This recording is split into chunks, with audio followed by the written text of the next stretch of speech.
ఓం శ్రీకృష్ణ పరబ్రహ్మణే నమః. శ్రీమద్ భగవద్గీత 12వ అధ్యాయం భక్తి యోగంలో 8వ శ్లోకమైన మయ్యేవ మన అదత్స్వం మయి బుద్ధిం నివేశయ నివశిష్యసి మయ్యేవ అత ఊర్ధ్వం నా సంశయః అని చెప్పుకున్నాం. నాయందు మనసు నిలుపు, నాలోనే బుద్ధిని చొప్పించు, ఆ పైన నాలోనే నివసిస్తావు, సందేహం లేదని చెప్పారు. అంటే మనోబుద్ధులు రెండింటినీ భగవంతుని నామం పట్ల రూపం పట్ల మనం నిలిపినట్లయితే మనము దేహము మీద అభిమానం తగ్గించుకోగలము అని చెప్పారు. ఈ దేహం నేను, ఈ మనోబుద్ధులు నేను అనే అభిమానము, అహంకారం ఉన్నంత వరకు భగవంతుని యొక్క ప్రాప్తి లభించదు. వాటిపై గల అభిమానాన్ని వదిలించుకుంటేనే మనోబుద్ధులు భగవంతునితో నిలిచేది. మనోబుద్ధులు రెండింటిని నీ పట్టు నుంచి తొలగించాలి, భగవంతునికి అర్పించాలి. అయితే అది అంత సులభమా? కాదు.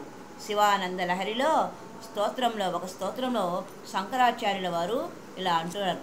శంకరాచార్యుల వారు కాశీ విశ్వేశ్వరుని దర్శించి భక్తితో పరవశించారు. ఆయన హృదయంలో ఒక భావము కలిగింది.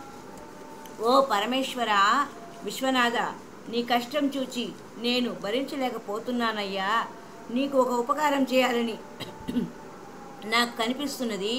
నీవు ఎటు భిక్షాటనకు వెళుతున్నావు కదా, ఊరికే అడిగితే ఎవరు భిక్ష వేస్తారు? నీకు ఒక ఉపాయం చెప్తాను. నా దగ్గర ఒక కోతి ఉన్నది, దానిని నీకు ఉచితముగా ఇచ్చేస్తాను. అది కనుక నీ దగ్గర ఉంటే నీకు భిక్ష బాగా దొరుకుతుంది, నీ వృత్తికి బాగా అనుకూలంగా ఉంటుంది, నాకేమో ఈ పీడ వదిలిపోతుంది, ఇద్దరికి మేలే అని మనవి చేసుకున్నాడు. ఏమిటా కోతి? మనసు. ఆ మనసే మనసు దుఃఖాలకు గురి చేస్తున్నది.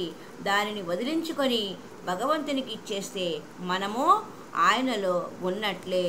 ఎంత గొప్ప భావము! మనసు ఆత్మలో లయం కావడం అంటే ఇదే. దేహాభిమానం వదిలితే జీవుడు దేవుడే, బ్రహ్మ సాక్షాత్కారం అయినట్లే. అయితే సామాన్యులకు అది సాధ్యం కాదు అన్న విషయాన్ని మరి యొక్క సంచికలో మనము విపులంగా జనక మహారాజు మా యొక్క జీవిత గాథ ద్వారా తెలుసుకుందాం. హరి ఓం తత్సత్.